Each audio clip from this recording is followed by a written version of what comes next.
우리 주변에 계신 분들과 우리 이렇게 함께 축복했으면 좋겠습니다. 우리가 늘 축복하던 대로 하나님께서 지으시고 은혜 베푸시고 평강 주시기를 원합니다. 우리 함께 축복했으면 좋겠습니다. 하나님께서 당신을 지으시고 은혜 베푸시고 평강 주시기를 원합니다.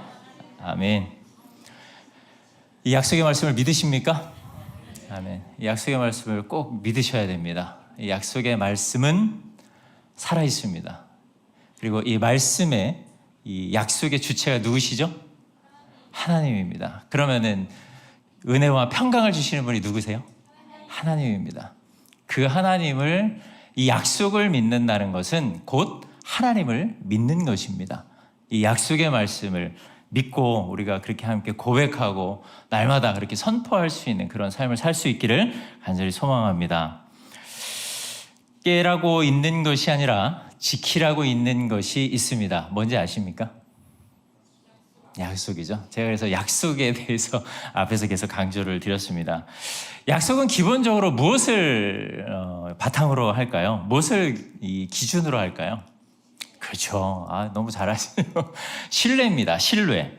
그래서 신뢰가 없으면은 이 약속 자체가 아예 성립이 되지 않는 것입니다.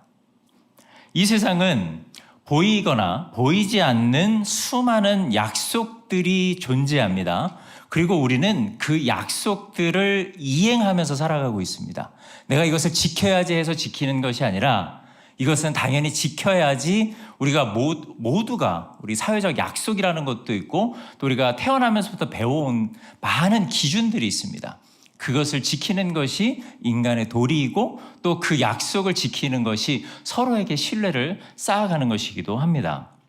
하지만 사람 간의 약속에서 만약에 누군가가 이 약속을 깬다면 어떻게 해야 될까요? 그 약속을 깬 사람을 어떻게 해야 될까요? 용서해야 되죠. 약속을 깨면 용서해야 되지 않나요? 아니신 것 같은데 약속을 깨면 용서해야 되지만 약속을 우선 지키지 않는다는 것은 그의 응당한 대가를 치러야 된다는 것이 그 의미가 담겨져 있습니다. 책임을 져야 된다는 것이죠. 법도 마찬가지입니다. 수십 년간 진행된 그리고 수백 년간 진행된 어떤 판례들을 통해서 세워진 헌법을 우리가 지켜야 우리는 그 테두리 안에서 자유함을 누리면서 살아가고 있습니다. 그리고 우리의 권리도 보장할 수 있는 것입니다. 그리고 주장할 수도 있는 것이고요. 우리는 이런 법의 테두리 안에서 보이거나 보이지 않는 수많은 약속들 안에서 살아가고 있습니다. 하나님과 우리의 관계도 마찬가지입니다. 하나님과 우리의 관계에서도 이 약속이 굉장히 중요합니다. 제가 질문 하나 드려보겠습니다.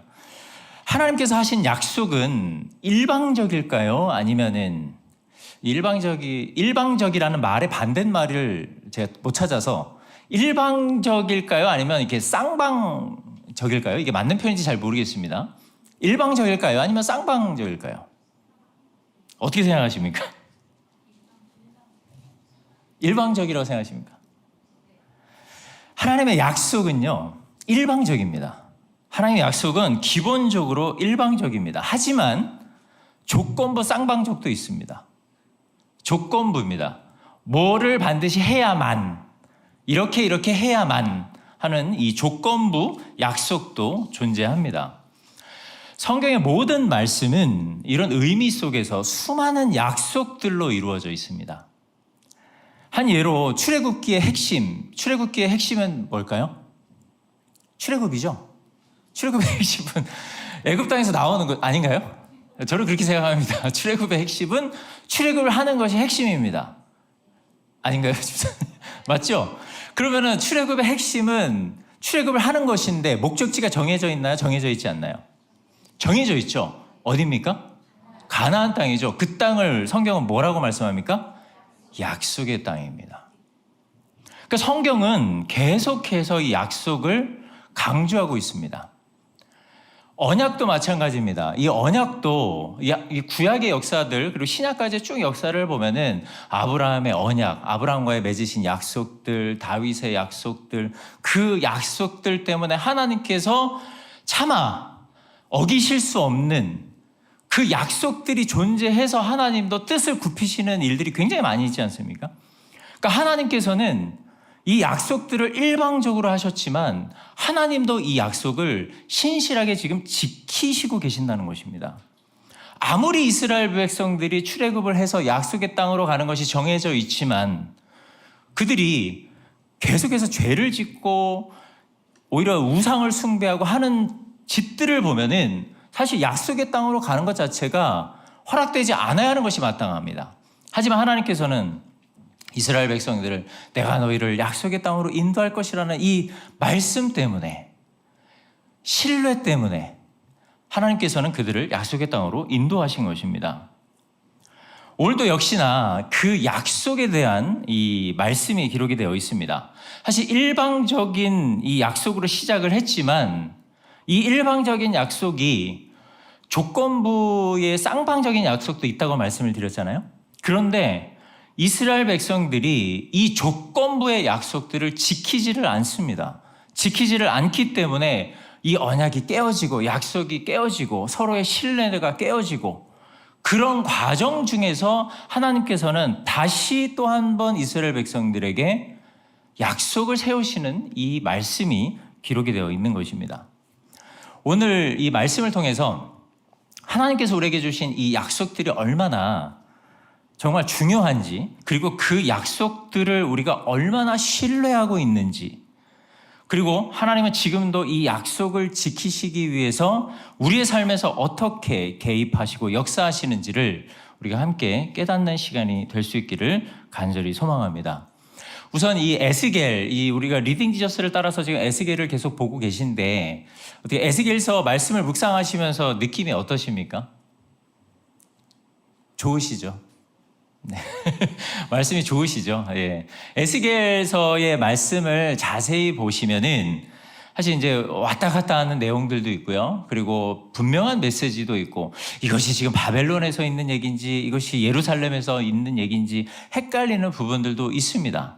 오늘 제가 읽은 이 11절의 말씀도 마찬가지로 여기가 바벨론인지 예루살렘인지 도대체 어디가 망한다고 하는 것인지 조금은 헷갈릴 수 있는 그런 본문이기 때문에 제가 오늘 본문의 내용과 이 배경들을 잠시 좀 설명을 드리도록 하겠습니다. 그리고 설명 가운데에 이 말씀들에 대한 깨달음들도 함께 나눌 수 있기를 바라겠습니다. 우선 전체 저희가 25절의 이 말씀을 이제 긴 이 말씀이기 때문에 크게는 3개의 단락으로 한번 살펴보도록 하겠습니다. 먼저 첫 번째는 1절부터 13절의 말씀입니다. 이 말씀에는 예루살렘에 남아있는 범죄한 이스라엘 백성들, 이스라엘 방백들과 그들의 지도자들, 그 거민들에 대한 심판의 내용이 기록이 되어 있습니다. 자, 1절에서 13절의 내용은 이스라엘에 남아있는 자들입니다. 이스라엘에 남아있는 자들이 받는 심판에 대한 내용인데 이 배경을 살펴보면은 현재 장소는 1절에서 말씀하고 있듯이 주의 영이 나를 들어올려서 여호와의 전 동문 곧 동향한 문이라는 곳입니다. 즉 여호와께서 지금 에스겔을 이끄시고 여호와의 전 동문 앞으로 그를 인도해 내신 것입니다. 그리고 그곳에는 25명의 사람들이 있었는데 그들은 고관들이라고 기록을 하고 있습니다. 특별히 그 중에서는 야하사냐와 블라다가 포함이 되어 있다라고 명시하고 있습니다. 그런데 이 고관들, 이 지도자들의 정체가 어떤지 2절에 기록이 되어 있습니다. 우리 2절에 보시면은 그가 내게 이르시되 인자야 이 사람들은 불의를 품고 이 성중에 악한 꾀를 꾸미는 자니라 라고 말씀하고 있습니다. 하나님께서 이스라엘 에스겔에게 이 사람들은 불의를 품고 이 성중에 악한 꾀를 꾸미는 자다 라고 말씀을 하고 계신 것입니다. 기본적으로 지도자라면 백성들을 어떻게 이끌어야 할까요? 백성들을 어떻게 이끌어야 합니까? 하나님이 말씀해 주신 말씀의 법도대로 그들이 그 말씀의 법도에서 어긋나지 않도록 이탈하지 않도록 올바른 길을 계속해서 가르쳐주고 그 길로 걸어갈 수 있도록 인도를 해줘야 될 책임이 있는 자들입니다. 그런데 그 지도자라는 사람들이 정반대인 악인의 길을 달려가고 있었던 것입니다. 그래서 하나님께서는 4절에서 그들을 쳐야 한다라고 말씀하고 있습니다.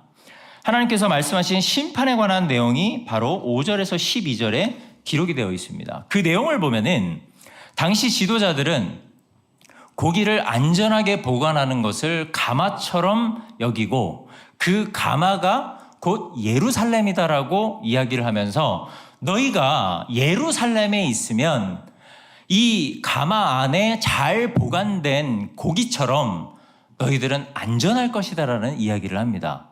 맞는 이야기일까요? 틀린 이야기일까요? 느낌상 어떻습니까?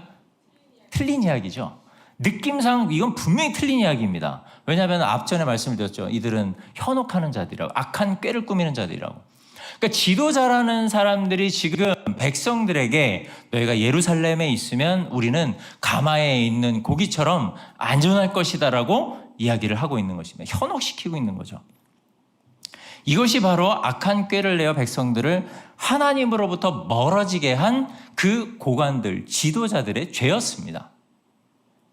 이뿐만 아니라 그들은 온갖 술수와 만행으로 백성들을 억압하고 무죄한 자들의 피를 흘리는 것을 두려워하지 않았었습니다. 하나님께서는 그들을 가마에서 그래서 끄집어내신다라고 말씀하시고 그들을 멀리 던져버리실 것이라고 말씀하셨습니다. 이 의미는 그들을 바벨론의 군대를 그들에게 보내서 그들이 가장 무서워하는 것, 바벨론의 칼이죠. 바벨론의 무기, 바벨론의 칼로부터 그들을 쳐서 그들을 심판하실 것이라는 말씀을 하십니다. 더군다나 더 자세하게 말씀하시는데 그 지도자들의 심장을 쳐서 죽이거나 아니면 그 지도자들을 바벨론의 포로로 끌어가게 할 것이라고 말씀하시는 이 무서운 예언의 말씀을 5절부터 12절에 하고 계시는 것입니다. 이때 하나님께서는 그들에게 임할 심판의 필연성까지도 말씀을 하십니다. 사실 그냥 그들을 심판하시면 되십니다. 그런데 하나님께서는 너희들이 어떠한 죄를 졌고 왜 심판을 받아야 하는지에 대한 설명까지 해주십니다. 굉장히 친절하신 하나님이신데 이 12절의 말씀을 보면은 이렇게 기록됩니다. 너희는 내가 여호와인 줄 알리라. 너희가 내 율례를 행하지 아니하며 규례를 지키지 아니하고 너희 사방에 있는 이방인의 규례대로 행하였느니라 하셨다 하라. 확실해졌습니다. 그들이 왜 심판을 받아야 하는지, 그들이 심판을 피할 수 없는 이유가 너무나도 명확해졌습니다. 그것은 하나님의 율례를 행하지 않고 하나님의 규례를 지키지 않고 오히려 누구의 규례를 따랐습니까? 이방인의 규례를 따랐기 때문이라고 말씀을 하십니다. 하나님께서는 그렇기 때문에 너희들을 심판할 수밖에 없다라고 말씀을 하시는데 여기에서 중요한 것이 하나 있습니다. 이 12절 앞절에 보면은 뭐라고 기록되어 있습니까? 너희는 내가 여호와인 줄을 알리라. 그러니까 하나님께서는 결국 이 심판을 통해서 그 지도자들을, 그 거민들을 심판하심으로 인해서 결국에 너희들이 하나님의 하나님 되심을 인정하라고 하나님께서는 그 백성들에게 심판과 함께 교훈을 알려주시고 계시는 것입니다. 그러니까 무작정 너 잘못했으니까 벌을 받아야 돼 라는 것이 아니라 너가 왜 벌을 받아야 하는지 그거를 알려주신과 동시에 내가 너를 벌할 수밖에 없는 이유는 내가 너의 하나님이기 때문이야 라는 것을 하나님께서는 말씀해주고 계시는 것입니다. 너희는 내가 여호와인 줄 알리라 라는 이 말씀을 통해서 하나님은 인간의 모든 죄악을 절대로 간과하지 않으시고 반드시 심판하시는 분, 공의의 하나님이시죠. 이 공의의 하나님인 것을 우리는 발견할 수 있게 됩니다. 그러니까 하나님께서 무작정 자비와 긍휼만을 베푸시는 것이 아니라 내가 너희의 여호와인 줄 알리라는 것을 알게 하기 위해서는, 너희가 그것을 알기 위해서는 내가 반드시 심판을 해야 된다라는 것을 말씀하고 있는 것입니다.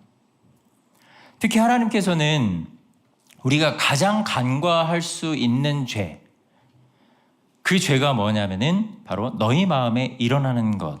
이 5절의 하반절에 기록이 되어 있는데 5절 하반절에 기록돼 너희 마음에 일어나는 것까지도 하나님께서는 다 알고 계시고 그 죄에서도 하나님께서는 반드시 심판하실 것이라는 말씀을 하고 계시는 것입니다. 과연 이 심판에서 벗어날 수 있는 자들이 있을까요? 아마 하나님께서 심판하시기로 작정하셨다면 이 심판에서 자유로울 수 있는 사람은 아무도 없다라는 것입니다. 그럼 우리가 여기서 꼭 기억해야 할 것이 있습니다. 그렇게라도 징계하셔서 하나님께서는 하나님의 하나님 되심을 인정하게끔 만들기를 원하신다는 것입니다. 그러니까 우리로 하여금 하나님의 하나님 되심을 인정하는 고백을 하나님은 반드시 듣고 싶으신 것입니다. 잘못된 교훈을 따르지도 않고 잘못된 규례를 행하지도 않고 오직 내 말씀을 지켜 행함으로 말미암아 내가 너희의 하나님인 것을 알게 해야 한다는 것, 그것이 하나님의 의도였다라는 사실입니다. 사랑하는 성도 여러분, 여기서 우리가 하나님의 하나님 되심, 그러니까 하나님의 하나님 되심이라는 것을 어떻게 우리가 이해할 수 있을까요? 제가 하나님의 하나님 되심을 어떻게 이해해야 될까를 조금 더 하나님의 하나님 되심 하시면 딱 와닿으십니까? 성도 여러분? 딱 와닿으세요? 저는 이게 지금 딱 와닿지가 않아서 도대체 저는 확실한 T인 것 같습니다. 그래서 하나님의 하나님 되심, 과연 하나님의 하나님 되심이 뭘까요? 그렇죠. 하나님은 전지전능하시고 무소부재하시며 공의의 하나님이시며 하나님은 반드시 모든 악을 심판하시는 분, 하나님의 주권을 인정받아야만 되시는 분, 그리고 하나님은 하나님의 섭리대로 모든 것을 이루어 가시는 분, 하나님의 모든 것, 그러니까 어떻게 보면요 이런 거죠. 하나님의 거룩성, 하나님의 초월성, 하나님의 변재성, 영존성, 모든 것들을 다 인정하고 그 가운데에 가장 중요한 것이 있습니다.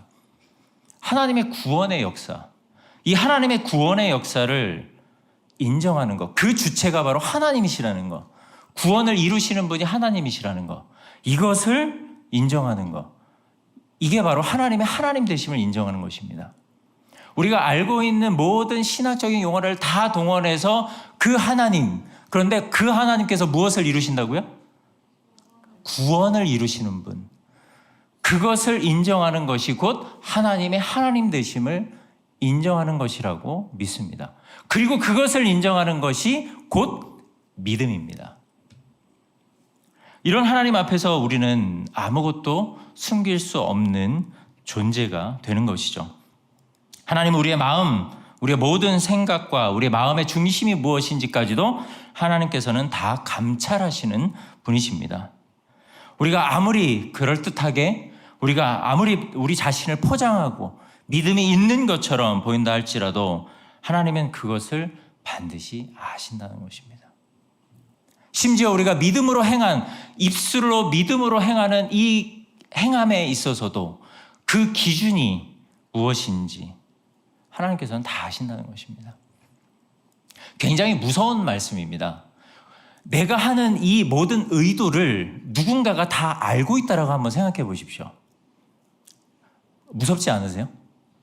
그러니까 나의 비밀이, 내가 지금 누구에게도 말할 수 없는 이 비밀이 누군가는 알고 있는데 바로 하나님이라는 것입니다.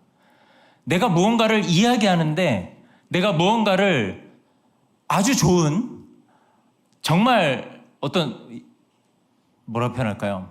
아주 은혜로운 간증을 하는데 그 간증에도 하나님이 있는지 없는지,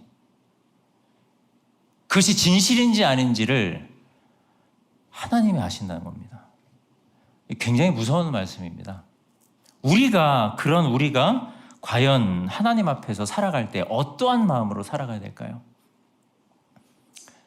우리의 일거수일투족뿐만 아니라 우리의 마음과 생각과 우리 마음의 기준까지도 감찰하시는 하나님께서 우리를 그렇게 바라보고 계신다는 것입니다. 그리고 내가 믿음이 있다고 말은 하지만 믿음의 행위를 실천하는 데서 아무런 변화가 없다면 그것 또한 내가 가지고 있는 이 믿음이 내가 진짜 하나님의 하나님 되심을 인정하고 있는 믿음이 맞는지 다시 한번 우리는 우리 자신을 되돌아봐야 할 것입니다. 당시에 이런 자들, 마치 하나님을 속일 수 있다라고 생각했었던 자들이 바로 이 지도자들이었습니다. 그리고 신약에서는 예수님께서 지적한 자들이 있죠. 누구죠? 바리새인과 서기관들, 곧 외식하는 자들이죠. 그래서 우리는 이사야 29장 13절의 말씀을 예수님께서 마태복음 15장 8절에서 인용하셔서 다시 하신 이 말씀을 우리는 가슴에 새겨들어야 합니다. 이 백성이 입술로는 나를 공경하되 마음은 내게서 멀도다.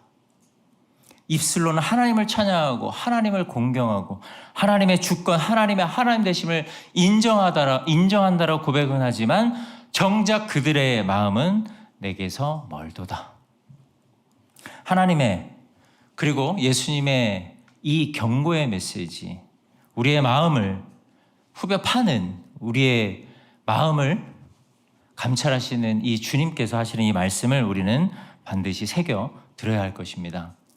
우리가 이 말씀에 귀를 기울이고 가슴에 새길 때에 우리의 모든 죄악들을 우리는 주님 앞에서 낱낱이 고백하고 회개할 수 있게 되는 것입니다. 그리고 다시 하나님의 뜻을 쫓아 그 경건한 삶과 거룩의 회복을 이루는 데에 우리가 온 힘을 쏟을 수 있게 되는 것입니다.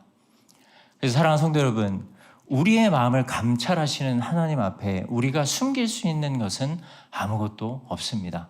내 앞에 있는 사람을 속일 수는 있습니다.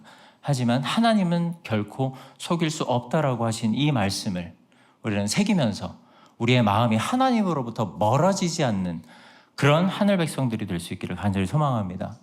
두 번째는요, 14절에서 21절의 말씀입니다. 이 두 번째 단락의 내용을 보면은 이 내용이 갑자기 확 바뀝니다. 이 급반전이 일어나는데 그 내용을 보면은 바벨론 포로들의 회복과 구원에 대한 약속의 내용이 기록이 되어 있습니다. 자, 14절과 21절의 말씀은 바벨론 포로입니다. 바벨론 포로의 백성들에 대한 구원의 회복에 대한 메시지입니다. 자, 이 말씀을 보기 앞서서 우리가 13절을 보시면은 자, 에스겔의 부르짖음이 기록되어 있습니다. 우리 13절의 말씀을 우리 같이 한번 읽어볼까요? 우리 13절의 말씀 우리 함께 읽겠습니다. 시작. 이에 내가 예언할 때에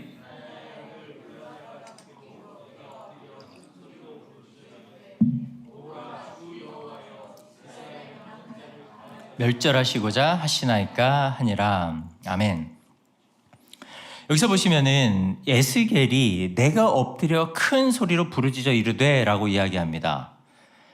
자, 이 말씀에 보시면은 에스겔이 지금 하나님 앞에 엎드려 부르짖는데 이 부르짖음이 히브리어 원어로 보면은 자아크라는 단어를 사용을 했는데 이 자아크라는 단어가 사용했었던 시기를 보면은 사사기 시대가 있습니다. 이 사사기 시대 때에 하나님의 언약궤가 블레셋에게 빼앗겼을 때에 백성들이 고통 중에 여호와께 부르짖습니다. 그 부르짖음을 표현했을 때의 그 부르짖음이 바로 이 자아크입니다. 하나님의 언약궤를 뺏겼을 때의 이스라엘 백성들의 심정이 어땠을까요? 자, 우리 사랑하는 성도 여러분의 그 땅 문서, 집 문서. 이거 너무 좀 약간 진부한가요? 땅 문서. 요즘에 그 집 문서를 빼앗길 일이 거의 없죠. 뭐 그렇다면 이제 보증금을 빼앗겼다고 한번 생각해 보십시오. 어떻게 됩니까? 그걸 찾으려고 어떻게 할까요? 온갖 어떻게 해서든 찾죠. 너 죽고 나 죽자 이러면서 어떻게 해서든 이제 하는 그런 상황. 그런데 이스라엘 백성들은 그보다 더 우리 어떻게 뭐 그런 걸로 비교할 수 있겠습니까? 그 하나님의 언약궤를 지금 빼앗겼을 때에 부르짖는 그 부르짖음을 표현할 때 이 자아크라는 단어를 사용을 했었습니다. 또한 하나님께서 이 블레셋을 통해 이스라엘을 심판하실 때에 이스라엘 백성들이 하나님 이 언약궤를 빼앗겼을 때와 똑같이 부르짖습니다. 우리를 구원해 주십시오, 하나님. 여호와여, 우리를 버리지 마시고 우리를 구원해 주옵소서라는 이 부르짖음을 할 때도 바로 이 자아크를 사용을 했었습니다. 즉 이스라엘 백성들의 현실을 바라보면은 언약궤를 빼앗겼을 때나 하나님이 그들을 심판하셨을 때나 블레셋의 포로가 되어 블레셋이 이스라엘을 심판하셨을 때의 그 고통을 지금 다시 한번 이스라엘 백성들이 느끼게 된 상황입니다. 그러다 보니까 에스겔은 똑같은 마음으로 다시 한번 하나님께 자크라는 이 마음을 담아서 부르짖을 수밖에 없는 것이죠. 엎드려 피를 토하는 심정으로 하나님께 부르짖고 있는 것입니다. 에스겔의 심정이 어떠한 심정인지 우리가 짐작해 볼 수 있는 부분입니다. 그런데 이 부르짖음이 중요한 이유가 있습니다. 왜냐하면은 이 에스겔의 이 부르짖음이 가져오는 결과 때문입니다. 그 결과가 14절에서 21절의 말씀입니다. 이 14절에 21절의 말씀을 보면은 아까는 이 1절에서 13절의 내용 뭐라고 말씀드렸습니까? 그렇죠. 이스라엘의 고관들 그리고 지금 예루살렘의 남은 자들이죠. 이 예루살렘에 남아있는 자들입니다. 이 자들을 하나님께서 심판하신다라고 말씀하셨는데 하나님께서는 다시 지금 에스겔의 부르짖음을 들으시고 난 이후에 어디에 대한 구원의 회복을 말씀하시냐면은 예루살렘이 아니고 바벨론에 있는 포로자들, 바벨론에 지금 현재 포로로 끌려가 있는 자들을 그들에게 베푸실 구원의 약속들을 말씀하고 계신 것입니다. 이해가 좀 되시죠? 그래서 요거를 이 에스겔 11장을 1절에서 13절은 이쪽 예루살렘, 그리고 14절부터 21절은 이쪽 바벨론에 대한 구원의 회복, 이렇게 이해를 하시면 됩니다. 그래서 예루살렘에 있는 자들은 완전히 멸망당하는구나, 얘들은 이제 없어지겠구나. 실제로 이 바벨론에 의해서 예루살렘이 무너지고 결국에 그들은 다 패망하게 돼요. 다 거기서 이제 죽게 되죠. 근데 반대로 하나님께서는 진짜 나중에 성취가 되겠지만 바벨론에 있는 포로로 끌려간 자들을 어떻게 합니까? 1차, 2차, 3차에서 계속해서 귀환시키시면서 나중에 회복시키시는 역사들이 나중에는 나타나게 되죠. 그래서 이 배경들을 감안을 해서 이 말씀을 보시면 이래서 하나님께서는 지금 에스겔에게 이 바벨론, 그러니까 포로로 끌려간 자들에게 회복을 말씀하고 계시는구나 라고 우리가 이해를 할 수 있게 되는 것입니다. 근데 당시의 배경을 보면은 이게 참 진짜 어떻게 보면 좀 사악하다는 표현이 맞는지 모르겠습니다. 이 자기 종족과 친척들이, 형제들이 포로로 끌려갔는데 이 남아있는 자들, 예루살렘에 남아있는 자들이 뭐라고 이야기냐면은 너희는 여호와께서 멀리 떠나라. 왜냐하면은 이 이방 땅, 지금 이방 땅은 우리에게 주신, 하나님이 지금 우리에게 주신 기업이 될 거야. 그러니까 너희는 빨리 가. 너희는 어차피 포로로 끌려가서 너희들은 다 죽을 거니까. 그러니까 남아있는 자들이 현재 지금 이야기를 하고 있는 겁니다. 그들을 이야기할 때는 어떤 조냐면은 이제 멸시하고 조롱하는 거죠. 너희들은 사라져. 왜? 여기는 하나님이 우리에게 기업으로 주실 땅이야 라고 믿는 거죠. 왜냐하면은 잘못된 가르침을 계속 받아왔거든요. 이 거짓 종교 지도자들에게. 거기가 어느 곳이라고 말씀했습니까? 가마죠, 가마. 아까 말씀드렸잖아요. 가마처럼 우리는 이 가마 안에 있으니까 가마 안에 있는 고기처럼 우리는 안전할 거야. 이 가르침을 계속해서 받아온 겁니다. 그러니까 이렇게 끌려간 자들을 멸시하고 조롱조로 이야기한 거죠. 여기에서 우리 칼빈 신학자가, 우리 칼빈 선생님이죠. 칼빈 선생님이 굉장히 중요한 얘기를 했습니다. 뭐라고 말씀하셨냐면은 이때에 이 남아있는 자들은 남아있기 때문에 끌려간 자들, 그들은 끌려갔고 그들은 끌려가고 일부는 남아있는데 남아있는 이 자들은 어떻게 생각을 했냐면 자신들은 하나님과 결합되어 있는 자들이라고 생각을 했었다라고 이야기를 합니다. 근데 동의를 합니다. 왜냐하면은 그들이 자신들이 하나님, 그렇게 죄를 짓는데도 불구하고 하나님과 결합되었다라는 생각을 하지 않으면 하나님이 우리에게 이 땅을 기업으로 주실 거야 라는 이런 믿음이 있을 수 없기 때문이죠. 그런데 이게 완전히 잘못된 생각입니다. 16절에 그 답이 있습니다. 우리 16절 같이 한번 읽어보겠습니다. 시작. 그런즉 너는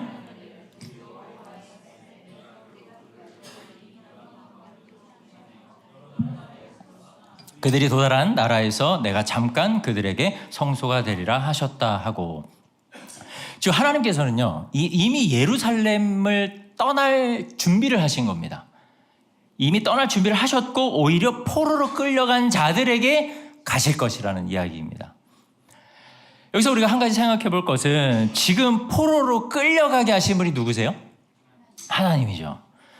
근데 하나님께서 포로로 끌려간 자들과 함께 하실 것이라고 말씀을 하고 있습니다. 앞절의 내용과 이게 연결이 됩니다. 뭐냐면은 그들을 쳐서라도 하나님의 하나님 되심, 반드시 그들을 구원하고 그들을 회복시키실 것이라는 하나님, 그 하나님을 알게 하시기 위해서 하나님은 이 일을 지금 이루어가고 계시는 것입니다. 근데 중요한 약속을 하나 하세요. 그것이 뭐냐면은 그들에게 친히 성소가 되어 주실 것이다 라는 말씀을 하십니다. 자, 포로로 끌려간 자들에게 하나님께서 내가 너희에게 친히 성소가 되어 줄 것이다. 자, 이것이 어떤 의미로 다가오는지. 자, 우리 사랑하는 성도 여러분, 제가 지금 흥분해서 이제 빨리 말씀을 드리는 이유는 지금 시간이 없는데 지금 빨리 이제 할 내용이 너무 많아서 그렇습니다. 자, 한번 우리가 생각해 보겠습니다. 하나님께서 우리의 성소가 되어 주신다라는 거 어떤 의미로 다가오세요? 이거는요, 제가 또 이 눈에 보이는 이 물질로다가 우리가 이해를 할 수 없을 것 같습니다. 제가 만본주의자는 아니지만, 자, 하나님이 친히 성소가 되어 주신다라는 것은 나는 그 성소에 들어갈 수도 없고 그 성소가 없는데 하나님께서 내가 거주할, 그리고 나와 함께 하실 저 강남의 아주 좋은 아파트와 같은, 우리가 전혀 꿈꿀 수 없는 하여튼 그런 곳에 우리를 인도하시고 그것을 함께 하신다라는 약속입니다. 갈 데도 없고 먹을 것도 없고 아무것도 할 수 없는 그들에게 내가 너희에게 친히 성소가 되어줄 것이다 라고 말씀을 하신 것입니다. 잘 와닿지 않으시죠? 워낙 좋은 데서 우리가 워낙 이 참 비를 피하고 이 눈을 피할 수 있는 이 장막을 이미 주셔서 그런 필요를 느끼지 못하는 것이 참 감사할 뿐입니다. 네, 우리 사랑하는 성도 여러분, 믿음이 그만큼 너무 좋으신 것 같아서, 자, 이 말씀 자체는 이스라엘 백성들에게 어떤 의미로 다가왔느냐 하면은, 이 이스라엘 백성들은 그들이 가지고 있었던 하나님의 임재 사상, 그러니까 그들이 가지고 있었던 하나님 임재 사상을 되짚어 보면 그들이 얼마나 이 약속이 믿을 수 없는 약속이고 정말 은혜로운 약속인지를 깨달을 수가 있습니다. 왜냐하면 그들은 하나님은 어디에만 계세요? 성전에만 계시잖아요. 근데 지금 예루살렘이 곧 무너지게 될 것이고 우리는 그곳을 떠나온 자들인데 하나님께서 그들에게, 그리고 그곳이 지금 현재 어디입니까? 지형적으로 바벨로니까 어디예요? 이방 땅이죠. 그 이방 땅에까지 친히 오셔서 그 불결한 땅, 그곳에까지 오셔서 우리의 성소가 되어주신다라고 말씀을 하신 것입니다. 이 말씀을 들은 이스라엘 백성들은 얼마나 큰 위로를 받았을까요? 얼마나 큰 은혜를 받았을까요? 그 구원의 감격이 얼마나 컸을까요? 그리고 실제로 하나님께서는 그들에게 성소가 되어 주셨습니다. 그리고 그들을 회복시키십니다. 그리고 그 내용들이 어떻게 점진적으로 회복이 되는지는 앞으로 우리가 에스겔서를 계속 보시겠지만 에스겔서 34장, 그리고 에스겔서 36장, 37장, 에스겔서 37장 너무나도 유명한 말씀이죠. 마른 뼈가 살아나는 그 말씀을 통해서 진짜 하나님께서 그들을 구원하시고 회복시키시는구나를 하나님께서는 이루어 가십니다. 그 약속을 받은 이 유다 백성들, 이스라엘 백성들은 감사하지 않을 수가 없는 것이죠. 그리고 이 약속을 믿을 수밖에 없는 것이죠. 그리고 그 약속을 받은 에스겔은 어떻게 합니까? 이 말씀을 빨리 전할 수밖에 없었던 것입니다. 회복 가운데 주어지는 놀라운 3가지 축복이 있는데 제가 이것은 그냥 말씀으로 전개하고 넘어가겠습니다. 17절에 보시면 그 회복 가운데 주어진 은혜가 있습니다. 17절에 보면 여러 민족 속에서 너희를 모아드리고 너희가 흩어져 살고 있는 여러 나라에서 너희를 모아 이스라엘 땅을 너에게 주시겠다.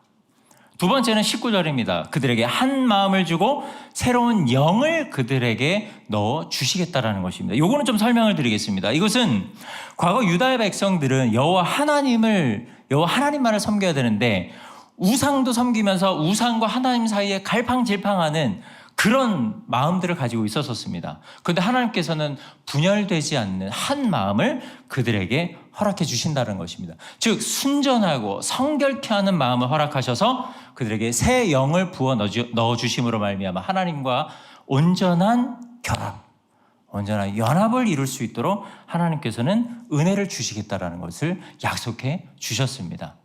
누구에게요? 바벨론의 포로로 끌려가 있는 그들에게. 마지막 세 번째는 19절에서 역시 19절입니다. 그들에게 몸에서 돌같이 굳은 마음을 없애고 살같이 부드러운 마음을 주시겠다라고 말씀을 하십니다. 이 살같이 부드러운 마음은 선지자의 분명한 외침에도 불구하고 강팍해져 있었던 그들의 마음을 하나님께서 부드럽게 만들어주시고 선한 마음으로 만들어주셔서 하나님을 의지하도록 만들겠다는 하나님의 약속이 담겨져 있는 것입니다. 하지만 반대로 하나님께서는 공의의 하나님이십니다.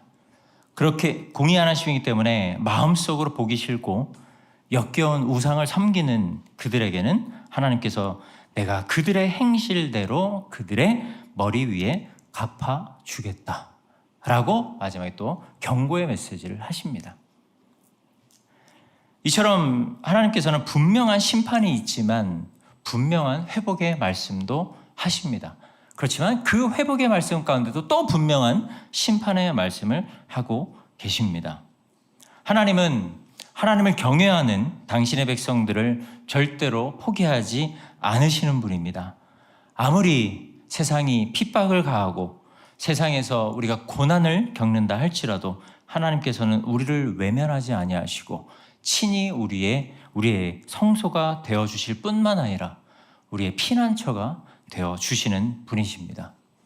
사랑하는 성도 여러분, 이 사실을 믿으시길 간절히 소망합니다. 이 약속의 말씀을 꼭 믿으시기를 소망합니다. 그렇다면 우리가 이 하나님의 하나님 되심, 하나님이 우리의 친히 성소가 되어주시고 우리의 피난처가 되시는 것을 우리가 매일의 삶에서 경험해야 되지 않겠습니까? 이 경험을 하기 위해서는 우리가 어떻게 해야 됩니까?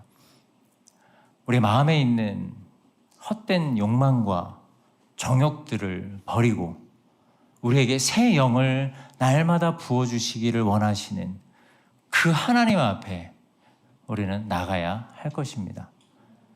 그래서 늘 성령 충만함을 구하는 것이고 그 말씀이 우리의 삶에 살아서 역사해 달라는 간구를 하는 것입니다. 그리고 그런 하나님과 우리가 동행할 때에 우리는 이 은혜들을 경험하게 될 것입니다. 큰일 났습니다. 이 세 번째를 해야 되는데 이 세 번째는요, 이거 어떻게 정리를 해야 될까 지금 땀이 나기 시작하는데 22절에서 25절에 말씀해 보시면 제가 좀 정리를 좀 빨리 해보도록 하겠습니다. 하나님의 영광이 떠난다라는 장면을 묘사하고 있습니다. 자, 이것도 사실 배경을 설명해야 되는데 이렇게 말씀을 드리겠습니다. 에스겔서 8장에 보시면 여호와의 영광이 예루살렘에 임하고 에스겔에 임하는 내용들, 그래서 에스겔이 환상을 보는 내용들이 기록이 되어 있습니다. 그 환상을 보는 내용들이 기록이 되어 있고 오늘 본문은 그 환상의 연장선에 있는, 그러니까 환상 속에 있는 내용들입니다. 그런데 오늘 본문 22절하고 23절을 보시면은 그때의 그룹들이 날개를 드는데 바퀴도 그 곁에 있고 이스라엘 하나님의 영광도 그 위에 덮였더니 여호와의 영광이 성읍 가운데서부터 올라가 성읍 동쪽 산에 머무르고라고 기록이 되어 있습니다. 앞에 심판의 내용, 그리고 바벨론 포로로 끌려간 자들에게 대한 구원의 내용, 요것까지는 지금 다 에스겔이 봤던 환상입니다. 그 환상이고 하나님께서 말씀해 주신 내용들을 이제 에스겔이 기록한 것인데 22장에 보면 22절과 23절에 보면은 지금 여호와의 영광이 8장에 임했던 여호와의 영광, 그 하나님의 도성에 임했었던 예루살렘에 임했던 하나님의 영광과 에스겔에 임했던 하나님의 영이 이제 떠나게 된다라는 것, 떠나시는 준비를 마치셨다라는 것을 에스겔이 선언하고 있습니다. 그리고 24절에 보시면은 주의 영이 나를 들어 하나님의 영이 환상 중에 데리고 갈대아 있는 사로잡힌 자 중에 이르시더니 내가 본 환상이 나를 떠나 올라간지라. 무슨 말씀입니까? 지금 에스겔이 환상을 봤었던 곳이 어디라고 말씀하고 있으세요? 갈대아. 어디죠? 바벨론이죠. 그러니까 지금 에스겔은 바벨론에서 예루살렘에 대한 환상, 그 예언, 그리고 지금 나와 함께 하고 있는 바벨론에 있는 포로자들, 그들에게 나를 포함한, 에스겔을 포함한 남은 자, 포로로 끌려온 자들에게 대한 구원의 회복의 메시지를 다 선포하고 있는 것입니다. 그런데 에스겔이 있는 곳이 바로 이 바벨론이었던 거죠. 그러니까 그들은, 이 바벨론은 지금 이 모든 환상들을 다 보고 그 예언의 말씀을 받은 것이 다 종료되고 다시 현실로 돌아오게 된 것입니다. 약간 뭐 타임머신을 타고 에스겔이 왔다 갔다 한 그런 느낌인데, 지금 에스겔이 그 모든 예언의 말씀들을 환상을 통해서 다 봤던 것입니다. 그리고 그 환상은 이제 에스겔이 이 11장의 이 23절의 내용을 통해서, 25절의 내용을 통해서 다 이제 마무리가 됩니다. 이때 에스겔이 주의 영에 의해 본 환상은 가상세계가 아니라 자신의 육신은 바벨론에 있었을 때처럼 직접 보았던 그런 환상, 그것을 그리고 자신과 똑같은 처지에 있는 형제, 가족, 친척들, 자신의 동족들에게 이제 선포해야 되는 사명을 가지고 있었던 것입니다. 세 번째는 제가 좀 빨리 말씀을 드렸습니다. 그래서 제가 이 내용들을 통해서 말씀을 정리하면서 제가 앞에 언급했었던 심판의 대상인 이 고관들, 이 지도자들과 이 유다 백성들, 당시에 있었던 유다 백성들, 예루살렘에 있었던 유다 백성들, 그리고 혹은 이 포로로 끌려가 있던 이 바벨론에 있었던 이 백성들과 제 자신이 오버랩 되는 것을 좀 이렇게 생각을 해보게 되었습니다. 고관들은 자신들이 있는 이 지금 예루살렘 성은 안전하다라고 얘기했습니다. 그래서 그것을 가르쳤습니다. 그리고 백성들은 그것을 믿었습니다. 왜냐하면 그들의 안전을 보장해 준다는 말을 믿지 않는 자는 없었을 것이기 때문입니다. 혹은 그렇게 이스라엘 백성들을 믿고 싶은 마음이 더 강했는지도 모르겠습니다. 하지만 심판의 메시지는 어떻습니까? 그 뒤에 이어지는 심판의 메시지, 이제 우리가 오늘 11장을 봤지만 12장부터 24장까지의 이야기는 결국에는 다시 유다에 대한 심판의 내용들이 계속 기록이 되어 있습니다. 반복적인 심판의 내용들이 기록되어 있고, 그들이 멸망당할 것이라는 심판의 내용들이 기록이 되어 있습니다. 그런데도 불구하고 자신들은 믿고 싶은 대로 믿는 거죠. 우리는 절대 멸망당하지 않을 것이야. 믿고 싶은 대로 믿은 것입니다. 제가 아까 서두에도 말씀드렸습니다. 성경에는 수많은 이 하나님께서 친히 하신 약속들이 기록이 되어 있습니다. 이 약속들을 크게 우리가 5가지로 구분해 볼 수 있는데, 구원, 영생, 하나님의 사랑, 그리고 화평, 마지막은 은혜입니다. 구원의 내용, 영생에 대한 내용, 화평에 대한 내용, 사랑에 대한 내용, 그리고 우리를 향하신 하나님의 은혜에 대한 약속들이 기록이 되어 있습니다. 크게 우리가 5가지로 요약을 할 수 있는데, 우리가 예를 들어 하나님께서는 모든 사람이 예수 그리스도를 믿어서 구원을 얻을 수 있도록 하나님께서 우리에게 약속하셨고, 믿는 자들에게 영생을 주시고, 하나님은 우리를 사랑하셔서 영원히 우리를 버리지 않는다라는 이 말씀, 그리고 우리에게 평안을 주시고 우리에게 화평을 주시고 우리에게 복을 주시고 우리에게 많은 은혜들을 주실 것이라는 이 말씀을 우리는 받았습니다. 이 말씀을 받을 때에 우리의 마음은, 우리의 믿음은 어떻게 반응이 되냐면은 마치 그 예루살렘에 갇혀져 있었던 그런 자들처럼 그것이 이루어지지 않았지만 그렇게 믿습니다. 그렇게 될 거야. 반드시 그렇게 될 거야 라고 그들은 믿습니다. 근데 우리도 마찬가지로 그 구원과 영생과 사랑과 은혜와 화평에 대한 은혜의 말씀들은 우리가 믿습니다. 분명히 믿습니다. 그리고 그렇게 될 것이라고 우리가 고백을 합니다. 그런데 우리가 이 하나님의 말씀을 받을 때 우리가 간과하는 것은 바로 이 심판에 대한 메시지입니다. 이 심판에 대한 메시지, 예를 들면 베드로전서 4장 17절에 보시면은 하나님의 집에서 심판의 때가 시작되었다라는 말씀과 전도서 12장 14절에서 하나님은 모든 행위와 모든 은밀한 일을 선악간에 반드시 심판하실 것이다라는 이 말씀, 그리고 히브리서 9장 27절에 보시면은 한 번 죽는 것은 사람에게 정해진 것이요 그 후에는 뭐가 있다라고 말씀하세요? 심판이 있다라고 말씀을 하십니다. 마지막으로 야고보서 4장 12절에 보시면 입법자와 재판관은 오직 한 분이시니 능히 구원하기도 하시며 멸하기도 하시니라. 너는 누구에게 이웃을 판단하느냐? 아무도 판단할 수 있는 자가 없다라고, 그 모든 것을 판단하고 심판하실 수 있는 분은 하나님이라는 것을 우리가 알지만, 이 말씀을 받을 때에 우리의 마음가짐, 이 마음가짐을 우리가 살펴보아야 한다는 것입니다. 우리에게 주시는 구원과 영생과 사랑과 은혜와 화평에 대한 약속들은 우리가 믿음으로 받습니다. 하지만 심판에 대한 메시지는 우리가 얼마나 그것을 심각하게 받아들이고 있는지. 제가 이 말씀을 마치고 이 말씀을 정리하겠습니다. 우리의 믿음과 우리의 신앙을 흔드는 것이 여러 가지가 있습니다.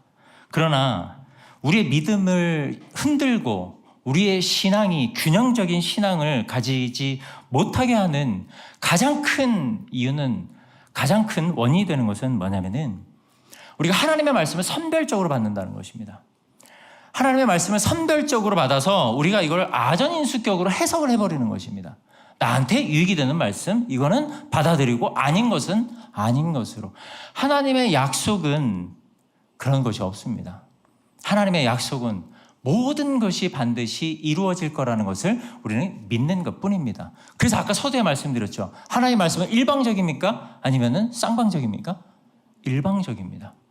우리에게 그런 5가지의 축복의 그런 약속들을 하셨다면 심판의 내용도 반드시 이루어진다라는 것. 우리가 이 마지막 때, 이 심판의 때를 제가 왜 강조해서 말씀을 드리냐면은 우리가 그것을 인지하면서 살아갈 때에 우리가 하나님을 대면하는 방법과 우리가 성도들을 대하는 방법, 우리가 교회를 섬기는 방법들이 달라지기 때문입니다. 이 모든 것이 다 달라지기 때문에 그런 것입니다. 종말론적인 신앙생활을 하는 성도의 삶과 이 생에서 평안을 누리고자 하는 성도의 삶은 극명하게 다릅니다.